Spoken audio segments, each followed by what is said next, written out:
오늘 설교 제목은 찐으로 살아야 해입니다. 여러분, 이게 진짜 가을 날씨냐고 했을 때, 지난번에 그렇게 말했을 때는 너무 더워서 그랬어요. 그런데 오늘부터는 이게 진짜 가을 날씨냐고 할 때 추워서 이게 10월 중순의 날씨냐, 이게 진짜 가을이야? 짭 아닌가 하는 생각이 들어요. 맞죠? 오늘 설교 제목이 여러분 찐으로 살아야 해인데, 여기에서 찐의 의미는 세 가지입니다. 찐. 첫 번째는 진짜라는 뜻이에요. 두 번째는 찐따라는 뜻이야. 세 번째는 찐 양아치, 일찐이라는 뜻이에요. 찐으로 살아야의 설교 제목인데 이 중에 몇 번째 뜻으로 내가 사용했을까? 설마 여러분 보고 뭐 찐따로 살아야 된다 이렇게 말하려고 제목을 붙였겠니? 첫 번째, 진짜로 살아야 한다는 뜻이에요. 요즘 세상을 돌아가는 걸 보니까 세상은 요즘에 여러분 이렇게 되는 것 같아요. 따의 시대에서 싸의 시대로 넘어가는 것 같아요.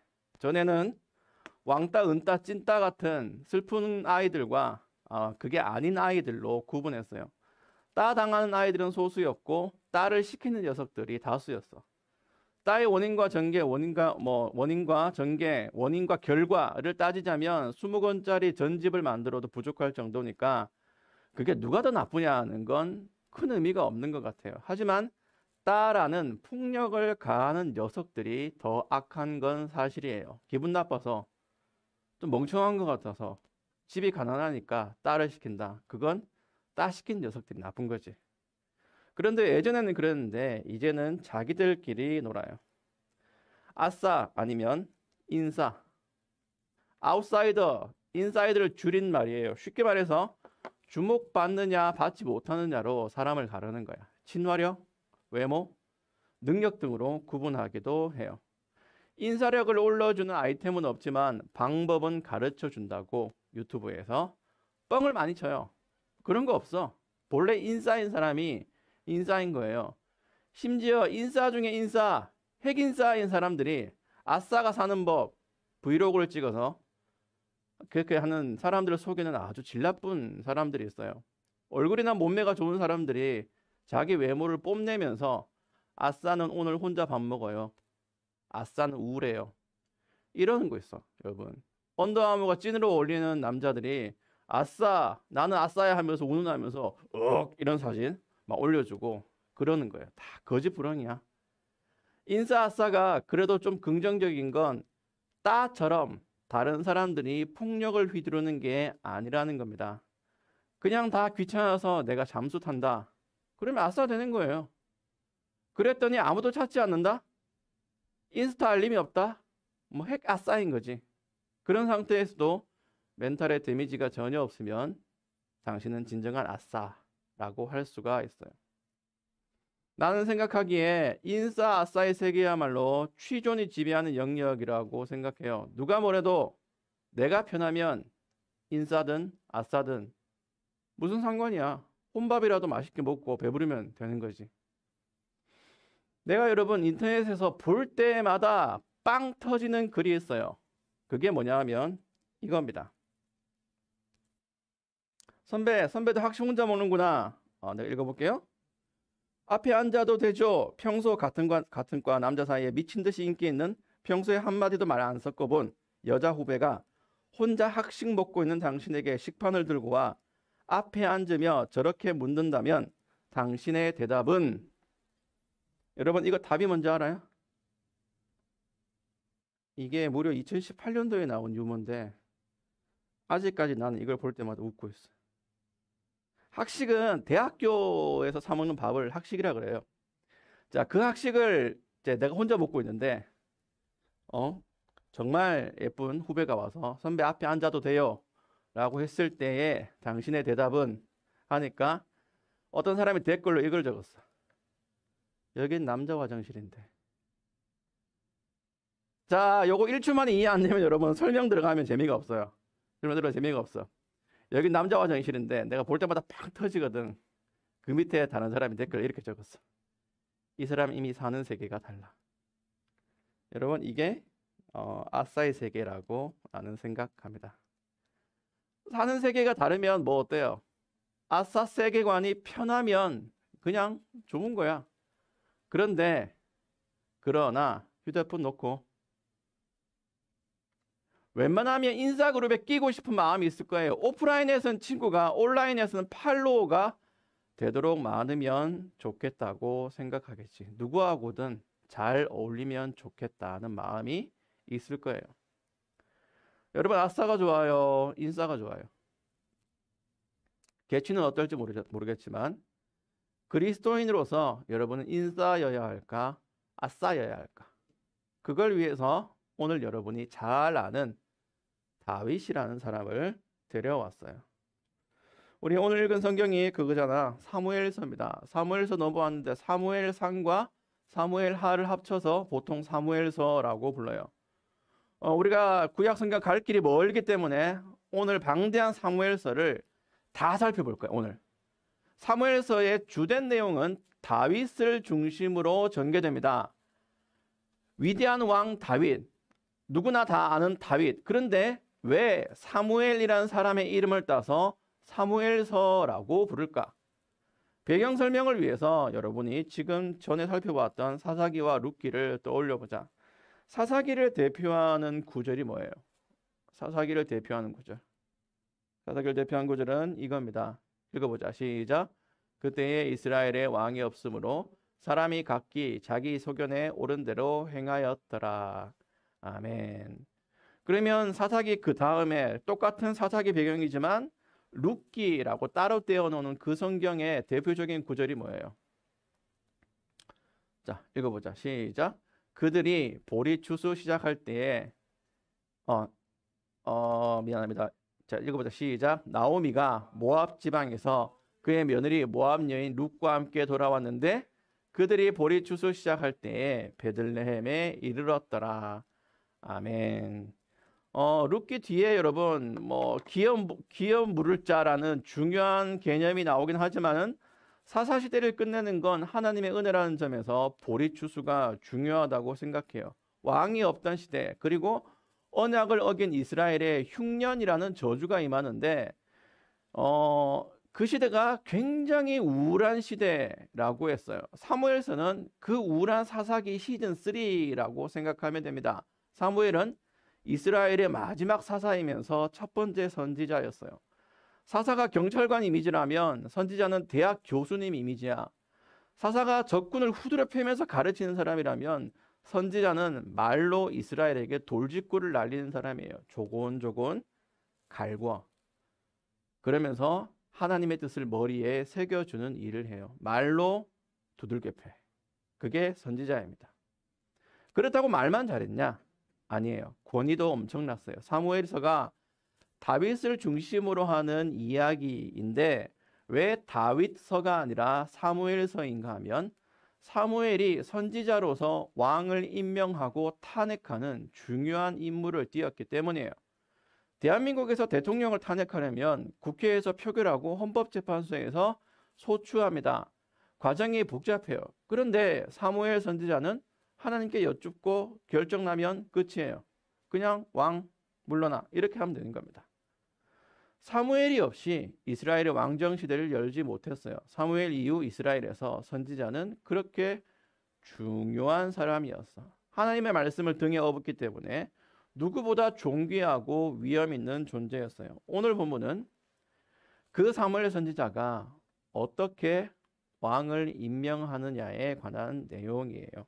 아까 읽었던 거 우리 다시 읽어봅시다. 시작.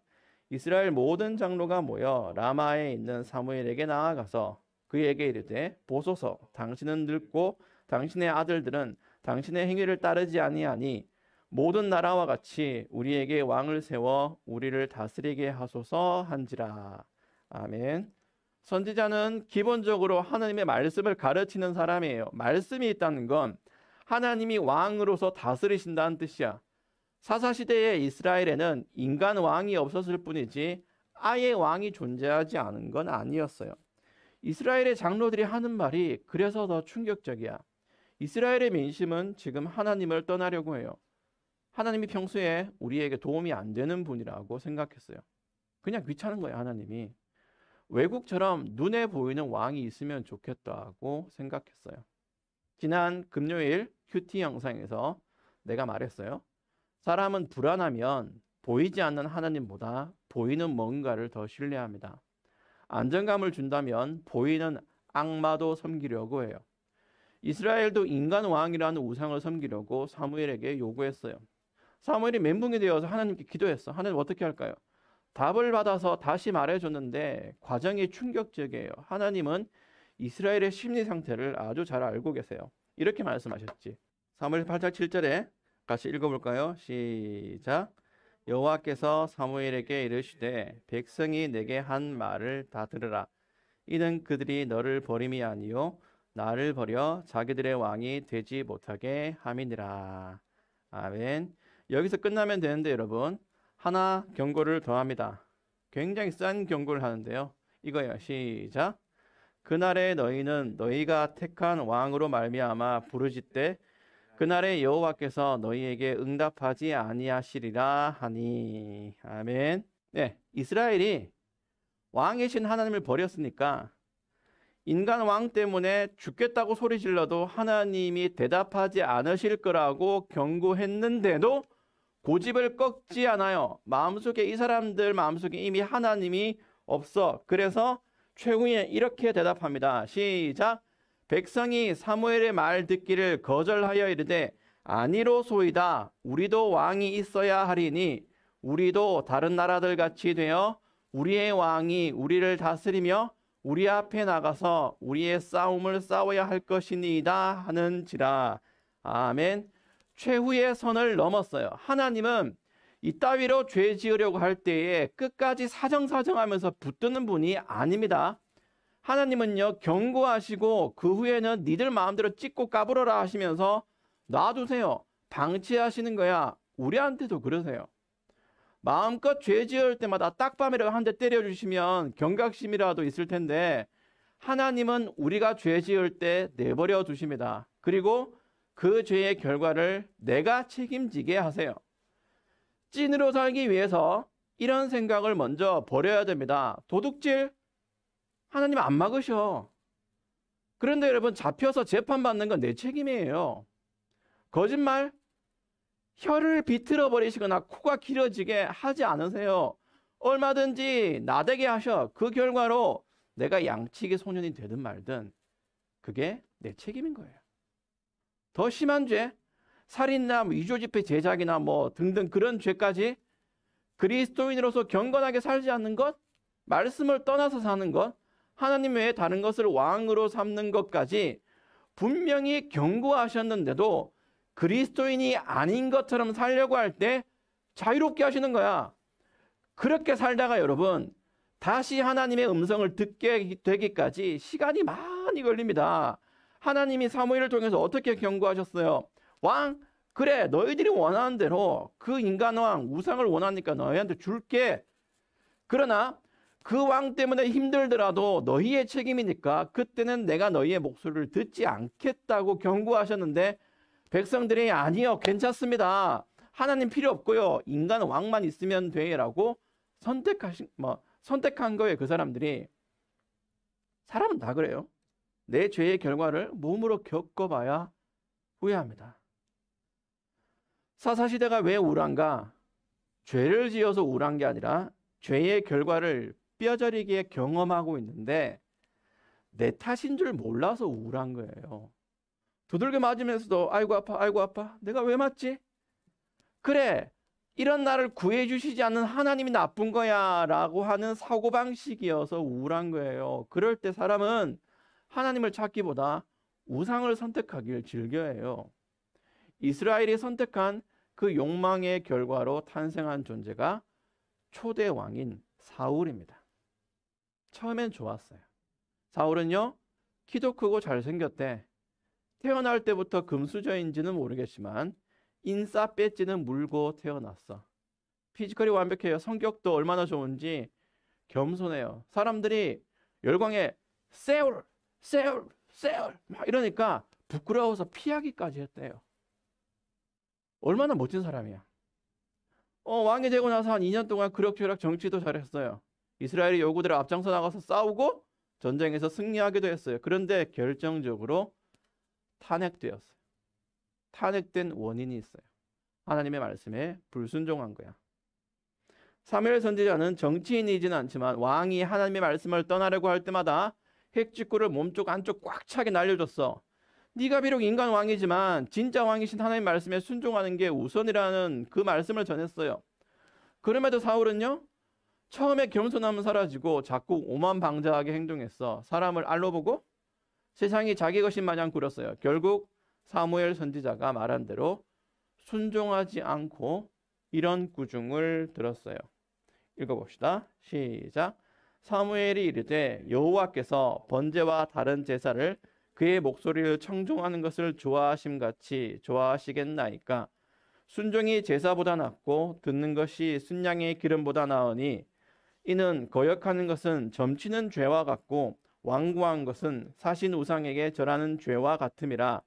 왕이 여호와의 말씀을 버렸으므로 여호와께서 왕을 버려 왕이 되지 못하게 하셨나이다 하니. 아멘. 여러분 패턴 똑같죠? 왕이 여호와의 말씀을 버리니까 하나님도 왕을 버리시는 거야.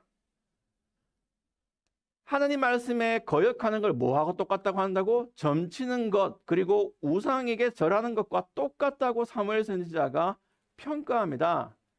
여전히 이스라엘의 왕은 사울이야.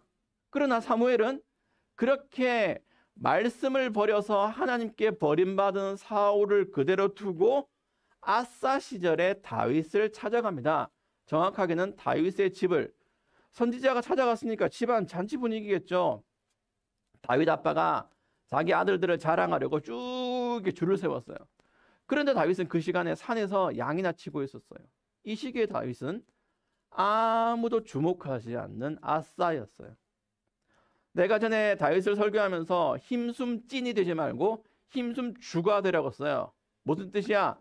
힘을 숨긴 찐따가 되지 말고 겸손하게 힘을 숨긴 주인공이 되라는 내용이었어요.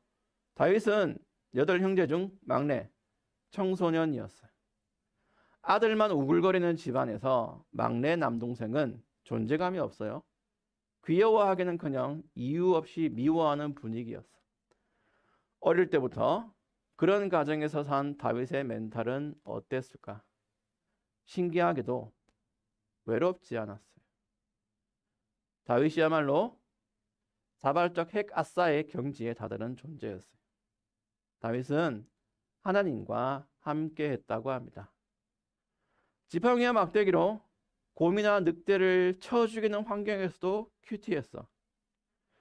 주변에 사람이 아무도 없었지만 양들을 관객 삼아 기타를 치면서 노래도 불렀어요. 여호와는 나의 목자시니 내게 부족함이 없으리로다. 심심할 새가 없었어요. 노래 부르고 있으면 으르렁 하면서 사자가 나타나고 큐티하고 있다 보면은 컹컹컹 하면서 늑대가 나타나고 그것들 뚝배기 뜯겨다 보면은 어느덧 하루가 지나갔어요. 밤에 별을 보면서 기도하다 노래하다가 잠들었어요. 그 기도와 노래들을 모은 게 시편이야. 그 시절 무명의 청소년을 사무엘이 불러서 머리에 기름을 붓고 왕으로 임명했어요. 왜? 하나님은 다윗의 현재 위치보다 다윗 그 자체를 보셨으니까. 그렇게 다윗에게 왕이라는 목표가 생겼습니다. 시간이 그렇게 흘러서 어쩌다 보니까 다윗이 장군이 되었어요. 누군가는 대반전의 인생이라 할 만큼 엄청난 셀럽이 되었어요. 요즘 같으면 인스타 한 1억 명은 찍을 정도로 유명해졌어요. 공주와 결혼하고 왕자랑 친구 먹었어. 아싸 인생에서 인싸 인생이 되었어요. 권력의 꼭대기 로얄층에 올라갔어요. 이제 다윗의 인생은 탄탄대로야. 과연 그럴까? 사람들이 주목하니까 좋은 일만 있었을까? 아니에요. 국민들에게 인기를 얻으니까 장인어른인 사울이 죽이려고 해요. 예전에 사람들은 사울 이랬는데 이제는 다윗 이러는 거야. 그게 꼴보기 싫어서 사울이 다윗을 죽이려고 하니까 다윗이 도망자가 되었어요. 이렇게 미치광이 행세를 하면서 자기 살려고 연기까지 했던 적이 있어요. 얼마나 현타가 시게 왔을까? 나 몰라요. 에이, 저 미치광이 저거 보내버려. 이렇게 해서까지 살아야 했을까? 자괴감이 들기도 했겠죠. 도망자가 되니까 여러분, 세상의 왕따, 은따, 찐따, 실패자, 지명 수배자들이 다 모여서 다윗 주변에 모여서 아싸 공동체가 형성되었어. 다윗은요, 아싸의 왕이 되었어. 또 다른 면에서 인플루언서가 되긴 했지만 그닥 영향가가 없었어요. 인생 낙오자들이 10,000명, 100만 명이 모여봤자 뭐 하겠어. 목숨 걸고 도망치는 인생인 거 마찬가지인데 다윗은 아싸에서 인싸, 다시 지하세계의 아싸가 되었어요. 얼마나 서글펐을까. 세상을 향한 분노와 증오심이 얼마나 깊었을까. 그럴 때도 다윗은 큐티했어. 예배를 멈추지 않았어요. 광야에서 밤에 별을 보며 노래하고 또 기도했어요. 그 시절의 기도와 노래를 모은 게 시편의 또 다른 부분을 차지합니다. 시간이 흘러서 사울은 결국 비참하게 죽고 다윗은 이스라엘의 2대 왕이 되었어요. 사무엘이 기름을 부은 후부터 10여 년이 지난 시점이야. 그동안의 개고생을 보상할 만큼 화려한 왕관을 썼어요. 왕이 되었어. 진짜 왕이야. 이제는 찐이라고 불러도 되지 않을까? 무려 왕인데 허리띠 좀 풀고 자세 좀 뒤로 하고 이렇게 앉아서 고개는 뒤로 젖히고 사람 이렇게 아래로 보면서 해도 되지 않을까요? 진짜 왕인데. 그런데 여러분, 다윗은 진짜 왕이신 하나님을 잊지 않았어요. 정치, 외교, 통치, 내정, 미션을 수행하면서도 큐티했어. 하나님을 예배하는 걸 여전히 빼먹지 않았어요. 왕궁에서도 하늘의 별을 보면서 기도하고 노래했어요. 당연히 그 노래와 기도 역시 시편이 되었습니다. 다윗이라고 실수가 왜 없었을까? 선지자들에게 야단도 많이 맞았어요. 자기 아들이 반란을 일으켜서 죽인다고 따라오기까지 했어요. 친아들에게 살해 위협을 당한 아버지의 심정은 과연 어땠을까? 그게 정치와 권력의 위험인가? 비록 결과는 아들이 죽고 자신은 살았다지만 파란만장한 인생의 역경을 겪으면서 닥쳐온 자괴감이 얼마나 심했을까요? 아들 때문에, 친아들 때문에 도망자가 되고 중심부에서 가장 바깥 자리까지 밀려난 비참한 왕이 되었어요. 그 시절에도 다윗의 눈에 하늘의 별이 보였을까? 다윗의 입에서 기도와 노래가 나왔을까요? 그때의 시편도 성경에 있어요. 다윗이 죽기 직전에 나이가 많아서 늙으니까 비참해졌어. 사자나 곰을 때려잡던 청소년 다윗이 쭈그렁 할아버지가 되니까 몸이 차가워져서 잠을 못 자요. 신하들이 젊은 처녀를 데리고 왔어요. 죽부인처럼 그 처녀를 꼭 끌어안고 자야 할 정도로 삶이 비참해졌어요. 그 당시 결혼할 나이를 생각하면 미성년자급의 여자애일 수도 있어요. 그런 여자애가 안고 자야 할 정도로 정신력과 기력이 약해졌어요. 그 와중에 다윗은 자기의 아들들이 권력 다툼으로 서로 죽고 죽이는 모습까지 목격했어요. 왕의 최후는 어떤 마음이었을까? 그리고 여전히 나이 70에 죽기 직전에 다윗의 눈에도 별이 비치고 마음속에 기도와 노래가 있었을까요? 사무엘서는 사사시대에 하나님이 세우신 사무엘 선지자가 임명한 왕 다윗의 이야기가 뼈대를 이룹니다. 그 다윗은요, 시골 촌동네에서도 아싸일 정도로 초라한 인생부터 도망자, 반역자, 가장 화려한 왕의 삶까지 전부 경험해 봤어요. 사무엘서가 그런 다윗의 일대기를 보여주는 영화라면 시편은 다윗이 삶으로 부른 노래입니다. 자, 지금까지 여러분 사무엘서 다 봤어요. 다윗의 처음부터 끝까지 우리가 다 살펴봤어요. 다윗의 그 인생을 과연 뭐라고 부를 수 있을까요? 아싸? 인싸? 아싸는 지금까지 사회 부적응자, 심리적 외톨이로 정의했어요. 그러나 아싸를 자발적으로 선택하는 사람이 더 많아졌어요. 그리고 그걸 다 인정해요. 아싸는 아싸대로, 인싸는 인싸대로 자기들만의 공간이 있어요. 서로 간섭하고 비난하지 않으면 평화로운 세상이야. 그냥 살면 돼요. 그냥 자기들 살면 돼. 그리스도인으로서 여러분의 인생이 굳이 아싸이면 안 된다, 인싸를 꿈꿔라 이렇게 말할 필요는 없어요. 중요한 건 어느 그룹에서건 여러분의 정체성을 잃어버리지만 않으면 되는 겁니다. 그게 찐이야. 즉 진짜입니다. 아싸와 인싸의 개념은요, 상상력의 결과물이에요. 중요한 건 너 자신, 진짜로 존재하는 그리스도인으로서 나입니다. 세상은 정체성의 중심을 자기 자신으로 말하지만 그리스도인으로서 여러분의 정체성 중심에는 하나님이 계셔야 돼요. 사무엘서를 쭉 관통하는 다윗의 일생에서 그가 왕이었느냐 아니었느냐 하는 건 두 번째 문제예요. 왕이 아니었어도 하나님과 함께 했으면 충분하고, 왕인데도 사울처럼 하나님께 순종하지 않으면 아무 소용이 없어요. 다윗의 삶에서 일관성 있는 게 뭐예요? 하나님과의 관계야. 그래서 다윗을 하나님의 마음에 맞는 사람이라고 부릅니다. 이 평가가 뜻밖의 구약이 아니라 신약 사도행전에 나와요. 읽어봅시다. 시작.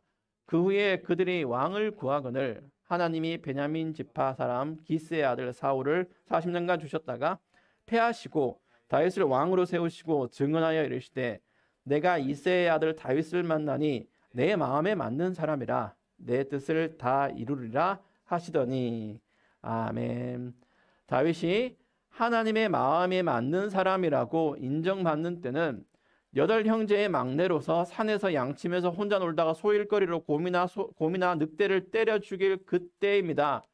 그뿐만이 아니에요. 다윗은 사람들을 칼로 죽이며 다닐 때에도, 왕관을 썼을 때에도, 언제 죽을지 몰라 뜬 눈으로 밤을 샐 때도 하나님의 마음에 맞는 사람으로 살았어요. 다윗에게 중요한 건 환경의 변화냐, 인싸가 되느냐 마느냐가 아니었다고. 아싸의 환경에서도 인싸의 환경에서도 그는 하나님을 놓지 않았어요. 그건 여러분이 일주일에 큐티를 몇 번 하느냐 마냐, 영상을 보느냐 안 보느냐, 좋아요를 누르느냐 싫어요를 누르느냐로 단순히 판단할 문제가 아니에요. 그런 수준이 아니야.